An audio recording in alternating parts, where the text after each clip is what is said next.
Some viewers may find the following video disturbing. Viewer discretion is advised. Hey everyone, welcome back to Board Games Unlocked, and Brett and I are doing a discussion over Tash-Kalar, Arena of Legends, this new, brand new game that just came out about 11 years ago. But there's a new version, right? Or a new printing. Or none that I know of. Okay, it's just old. Nope, this is just an 11-year-old game, so 4 people will see this video, and that's okay. I bet it gets at least 100. At least? In the first year alone. In the first year, maybe. Maybe. At least, if it does, then that would be pretty cool. Because I see no one talking about this game.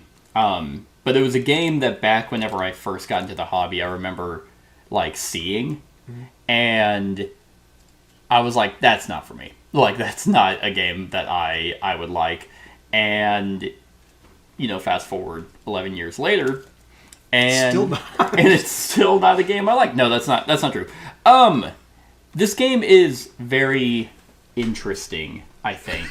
It is certainly a CGE production. Just something about their games, you can just tell that they have a distinct way of making their games with their components, with the way they write rules.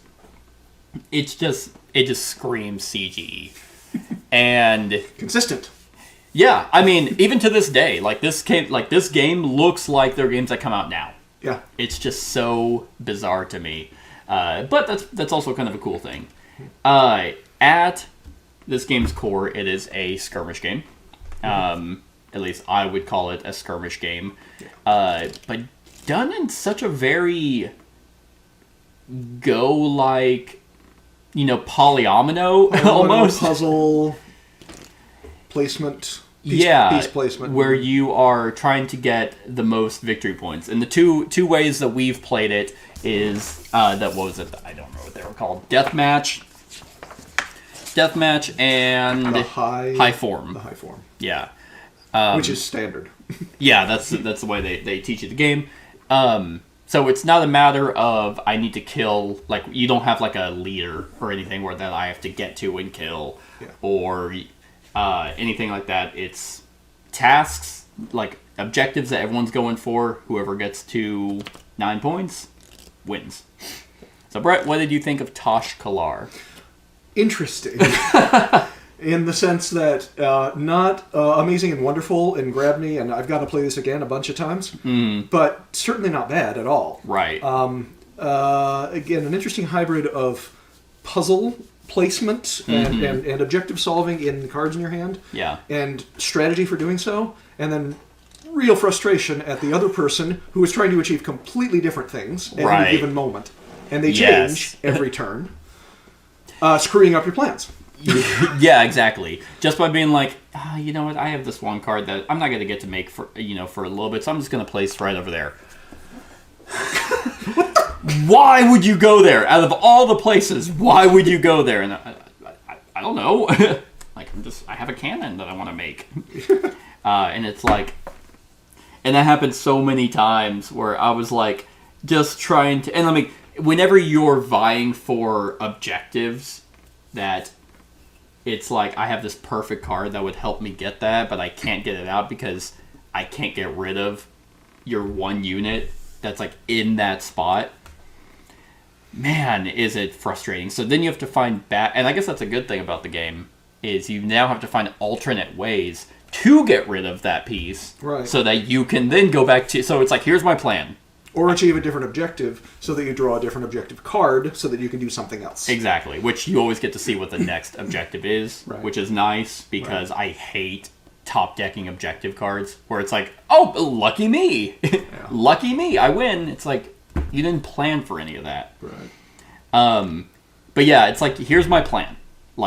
That's plan A. To do plan A, I need, A point B, A point C. So to circumnavigate, finally get rid of that piece, and then I can finally revert back to plan A. Yeah. In fact, the last game we did where I was trying to place out the stupid master of intrigue, this fat shit-eating, look. Yeah. which is good, but he needs hyper-specific spots. Yeah. It is very interesting that this game is, like, 13 years old. Yeah, because it came out in... Not 13, 11. 11 years old. Yeah. Because it came out in 2013. Anyway, you can keep going on your thoughts on the game.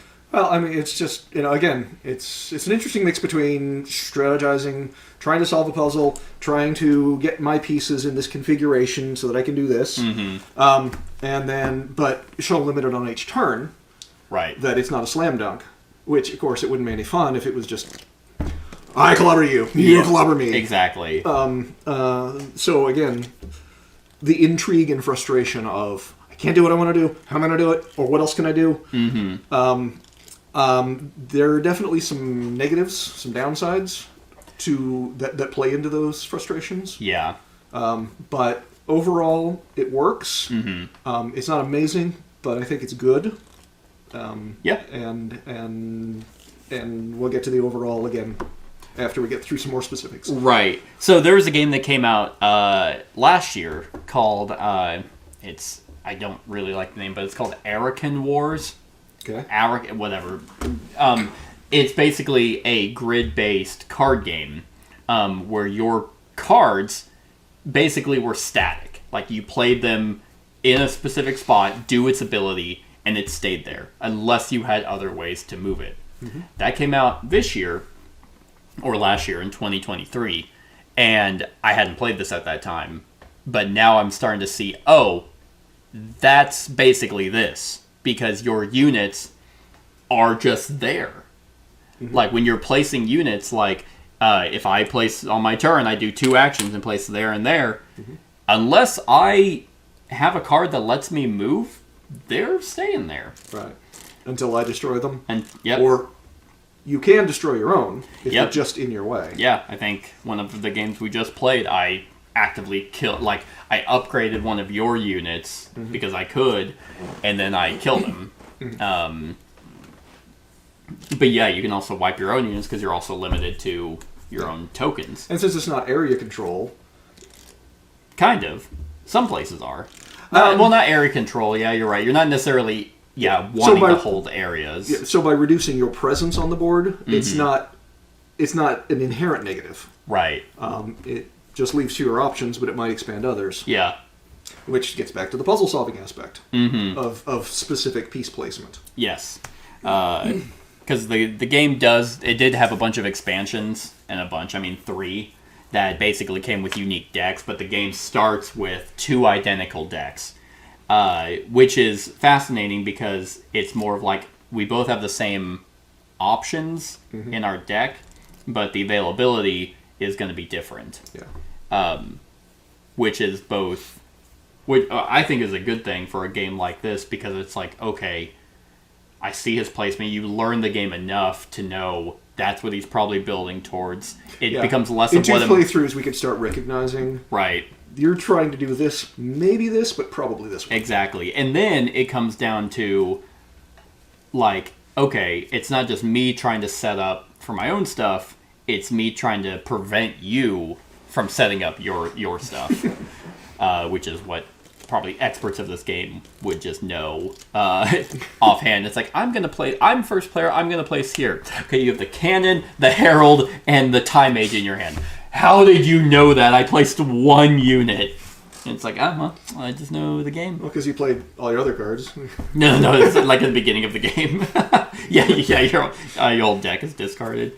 But that's also what it comes down to. It's like, okay, I don't remember him ever playing the bomb. Yeah. Is that something that he might be wanting to do? Would that even be beneficial?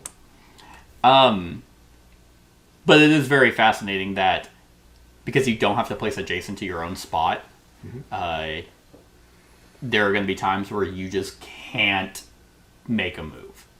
Like, I can't summon anything that's going to be beneficial. We ran into that last time we played. Yeah. You can't do something beneficial. You can always do something. Yeah, well, I meant, like, these are the cards in my hand. I'm losing by 1 point. If I draw my deck, then I will lose. So what can I do to stall? Because I don't want to summon anything, especially if I can't use its ability.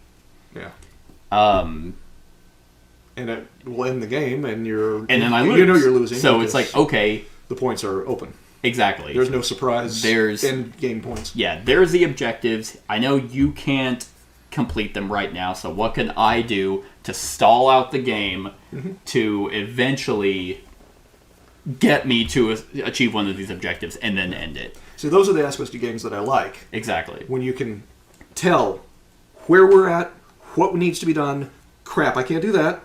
So let me figure out something else to do. Exactly. And for the record, yeah, these are all positives from my end. Even if it's frustrating, where it's like, why did you even go there? Like, because I'm trying to do something different than what you are. Yeah. But there are still some negatives that there's two that pop into my head right now. One, I hate those flare cards. Really? Yeah. I think that they I like the idea of having a catch-up mechanism. Yeah. But the fact that some of them are just way better than others. Yeah. There is some imbalance there for sure. Is like, okay, like many times did I get some that are like, hey, you have to have 5 more upgraded than me. I get 2 common units anywhere. Oh, you have to have 5 more units in general than me. I get 1 common anywhere. Oh wait, but then you have one that if I just have 4 more than you get an extra action. It's like, what? Like, and because you only get 1 of these in your hand. Yeah. I like the idea because the game could just be very situational, that what is in my hand is better for me right now that I could steamroll. Yeah.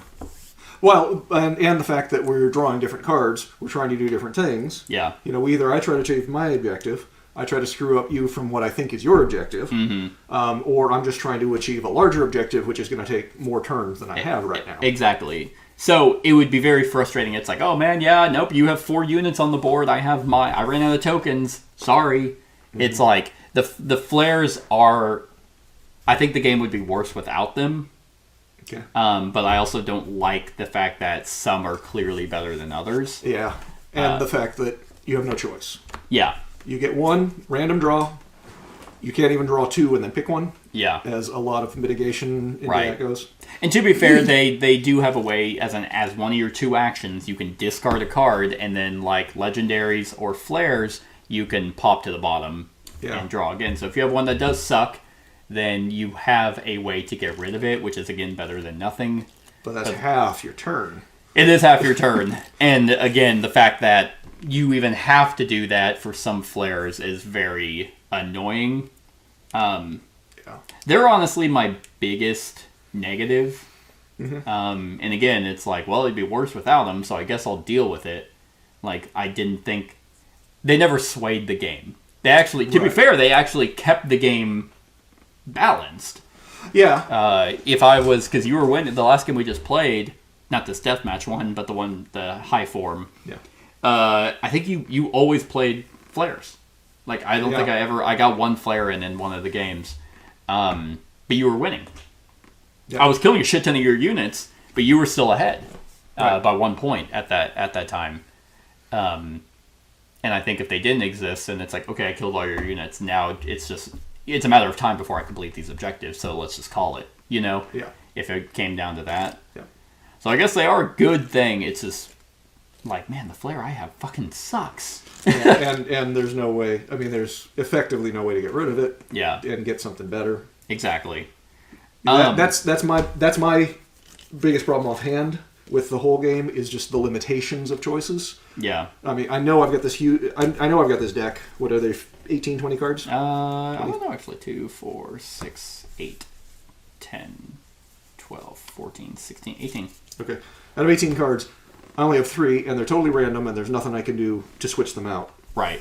Albeit discarding 1 and drawing again. Yeah. The flares, but again, that's not quite wasting half of your ability to do anything this time. Mm-hmm.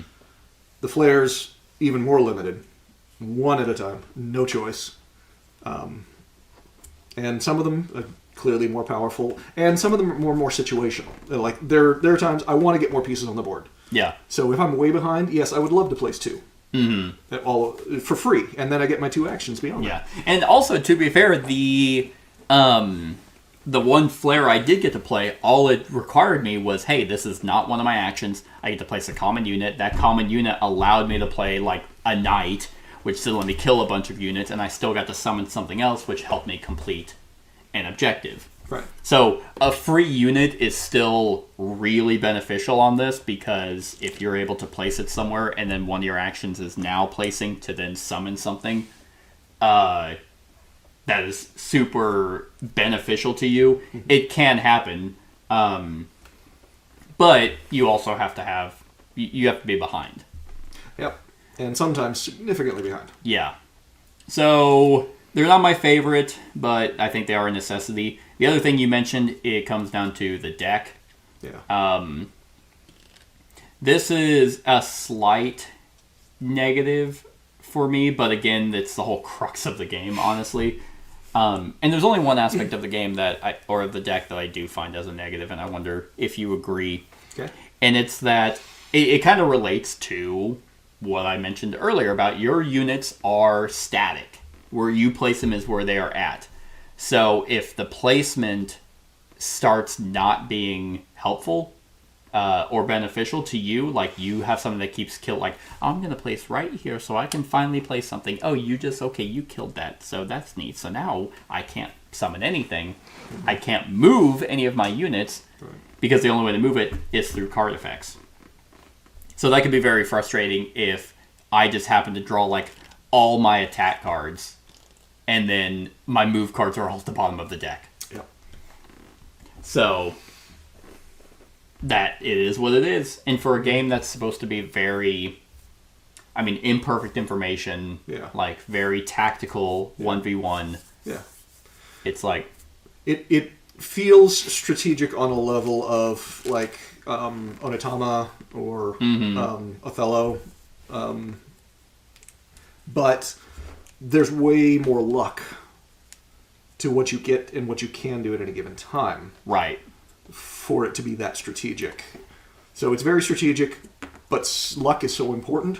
Yeah, exactly. That it's not that there's a balance of the two, it's that there's a dichotomy. Mm-hmm.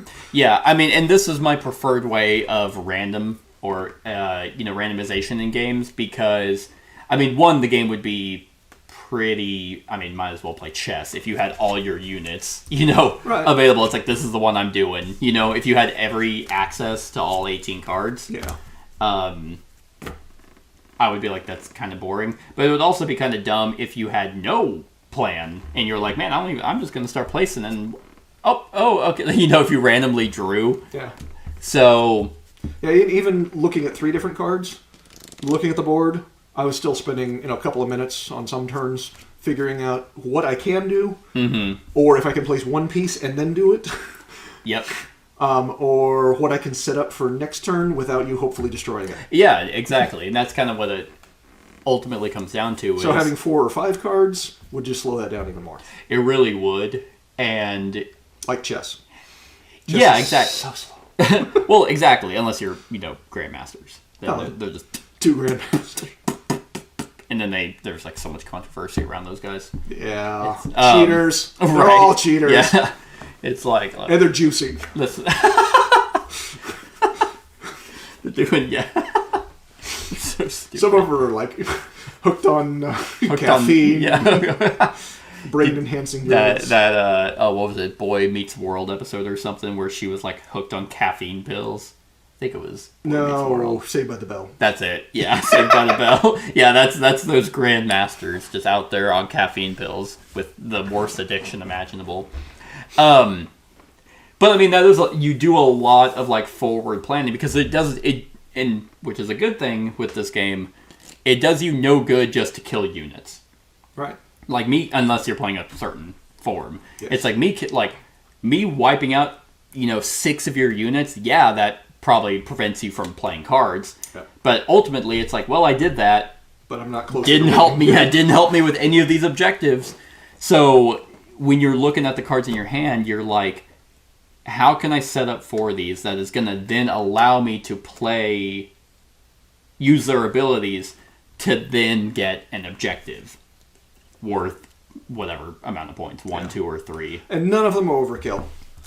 No. None of the powers on these are overblown. A couple of them are really, really powerful, but they have inherent limitations. Like, yes, this will destroy everything in its path. That's the weakest piece. Exactly. Or this will destroy any of the first 2 pieces. Yeah, and it's like, well, and even, like, the cannon, for example, that only kills commons, it's like, well, you have to place it in such a way that the cannon piece that's summoning is in position to do that. Yeah. And might destroy your own pieces. Exactly. I'm sorry, not the cannon, the bomb. Bomb will kill your... Actually, no, the cannon will kill your own pieces as well. Yeah. Which is a clever way to mitigate the really powerful actions. Right. There's some that seem like they're inherent. Like, that is actually a really good point, is there's not really any card in these decks that I was like, that's useless. Right. There are some that it's like, that's useless right now. Yes. And I really wish I could just set it aside and pick up another one. Put it in reserve. But whenever you start adding in like the legendary monsters and stuff, then it's like, oh, the messenger comes in handy, where it's like, hey, he can just now move all the way over there. The chronicler, which is just upgrade any piece. It's like, oh man, I have a common there. Shit, I really need a heroic piece there. Oh, chronicler, boom, now he's a heroic. Got it. Which is very fascinating because there's no, like, deck construction. Right. It's just, here you go, here's your red deck. And the red and blue decks are identical. Like I mentioned, they had expansions that added, there's these 2, then the base game came with 2 more that are unique. And then there was Everfrost, Etherweave, and Nether Void that came with their own different decks. So...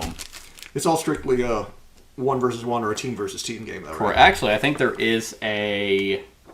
There's no way to have, like, 3. There is a death match for 3 or 4 players. Oh. Yeah. Which I bet you is not really any good. I don't know. Everything I saw online was saying this is best at 2. So I was thinking, I don't know if you want to have a discussion about the 2 different modes that we played. Yeah, that was coming up next. Okay. Then I'll be patient. Okay. Next up. Yeah, so the other mode, the death mode, which is basically victory points. Mm-hmm. Like, now killing units does matter. Yeah. And it's the primary way of winning. The only way. Well, no, that's not true. You can get points for someone playing a flare, and you get points for summoning a legendary. Yeah. But other than that, it's like for every 2 commons, I get a point. For every heroic, I get a point. Legendary is 2 points, but there's very specific ways to kill legendaries. The assassin can do it. The champion can do it. Gun Tower can't. I think that's pretty much the only 2. And another legendary can. And another legendary summoning on them can do it. But other than that, like, yeah, it's like first to 17 points. I didn't really care for it. Like, I thought it was, like, kind of whatever. I got all 3 legendaries out. That was cool. Yeah. And I didn't get a single one. Yeah, I really think it's just kind of like... That to me, the legendaries to me was much more luck. Because in one of the games, I put out 1 or 2, but I didn't set it up. I just saw the board and I went, ooh, place 1? Yeah. There it is! Right. Funny enough, in the deathmatch, I did set it up. Oh. But because... you can really just run wild with... Because the deathmatch, or in the high strung, or the high mode, the high strung mode, high form mode, you care very much about positioning. So you don't just want to summon willy-nilly. It's like, I need these to be in a specific area so I can fulfill that, get 3 points. Yeah. And in the deathmatch, you don't care about positioning at all. So you're able to summon all your cards all the time. Yeah. I was just like, whatever. Like, if the high form mode was really strategic, I thought deathmatch wasn't. Certainly not as much. Yeah. But I am going to say that it's going to appeal to a different set of players than us. That's true. And I'm glad that they included it as an alternate mode of play. I think it's worth trying out and pulling out every once in a while. It strikes me as the thinking game version and the drinking game and the fun version, which is let's just kill each other's units. Yeah, it's just a slaughter fest. Even though it's extremely abstract but there's still thinking and there's still plotting involved. It's just not as strong. Correct. Yeah, I mean, it wasn't go with the flow. Like, I wasn't just like, I'll summon that, I'll summon that, I'll summon that. Oh, yeah. I still had to plan. Yeah. But it was like, okay, well, I'm just going to... Not as satisfying. I personally didn't think so. And it definitely made moving not as helpful, even though, funny enough, I used my movement better so I can get the legendaries out. So yeah, I guess because I wouldn't teach someone with deathmatch though. Oh no. Yeah, that's definitely the drunken brawl sort of. Right. Hey, if you like that, let's just go also, wild. I'd rather play other games though if that was the case. Yeah. If I was gonna be drinking, I wouldn't play Tash-Kalar as a drinking game because it's like the only theme you get is from reading, like the abilities match kind of what the card is. Yeah. But other than that, it's just like, I'm going to summon this Griffin Rider. Okay, that piece is no longer the Griffin Rider. It's now just a common unit now that's going to be used. So that same piece that I used, he's now going to become the mage. So it's very abstract, which it's meant to be. Yeah. I don't think they were really throwing in a whole bunch of theme to the game. Right. What do you think of the legendary cards? Hard to get, hard to use, and very powerful when they do. Yeah. But again, one time, it's not a continuing effect. Right. So, I mean, again, I think well balanced, and for the value, they're adequately difficult to achieve, except when you got like 3 in a row for some stupid reason. Fucking planning. Yeah, right. Yeah, it just so happened that all of my heroic people happen to be in the same spot, but they are powerful. Like it'd be really lame if they were so hard to get, and it's just kind of like, oh, they like the flare. Like the flare. But I mean, hard to get, and it's like, okay, it's a little bit like. The game where I was behind, I was finally able to get like the eldest tree out, and it's like, oh, I'm just gonna summon all in this area. Yeah. And it's like, oh, now I have so many options. Yeah. I think more experienced players would draw their legendaries and probably do their strategy around them. Probably. Versus, we just took them as extra units that if they happen to match, try and get them out there. But I bet you there are ways that people take that eldest tree, for example, and meticulously try and get their pieces in a spot so it wipes all the units of someone else in those specific spots. I imagine this feels like the kind of game that you can really get into. It's no longer about the game, it's more about who I'm playing against. Yeah. Yeah. I mean, because the only luck is the card draws. Yeah. We know exactly what the other's abilities are at some point. Yeah. We know what they've done if we're card counting and keeping track. Exactly. And also, like, because there is no deck construction, it's not like I'm ever surprised by what you have in your deck. How'd you get another one of those? Yeah, exactly. It's like, really? You have... And there's nothing that lets you go through your discard pile. No. So you can never see that one again. Because these are all one-time use. Yeah. So, because the game ends either at 9 points or you deck out. And it's like, okay. Which reminds me of a game called Summoner Wars, which is if your deck runs out, you're just out of options. Yeah. Some games, like 1v1 games, are you lose if your deck runs out. Summoner Wars in this game isn't the case. Right. It's like, in fact, there will be times where if I'm, like at 7 points and you're at 4 or you're at 5 and it's like, these are really hard objectives to get, I might just start summoning just to draw more cards. So I run out. So I race the game. I clock the game. Yep. Before I get a chance to get those last 2 points. Exactly. Again, I get another layer of strategy. Right. So I definitely think that this game holds up. 11 years later. Yeah. And even the negatives that we were talking about, we kind of were able to hand wave them away. Yeah. For the most part. They're not big negatives, but they're definitely irritations. They're definitely annoyances on my end. But, yeah. So, do you have anything else? Do you want to talk about packaging, artwork, rulebook? You might want to talk about the rulebook. It's a CGE rulebook. There you go. Yeah. Like, lots of examples, and sometimes the rules are buried in the examples. Yeah, it's just what you are expecting. Especially, obviously, this game is 11 years old, so you can't really fault them. But, like, I've played games there of were theirs. plenty of modern games out 11 years ago. I feel like, no. I actually feel like good rulebooks are a modern thing. Okay. Okay. I mean, to be fair, I'll go like, with you can learn the game. In fact, what they do, because there's another game of theirs I just played recently, Mage Knight, does the exact same kind of concept of, we're going to give you a watered-down first game version. Right. Here's the first game rulebook. Okay, you've done that. Now here's the rest of the rules. The problem is it's buried in the tiniest font imaginable and the tiniest printing.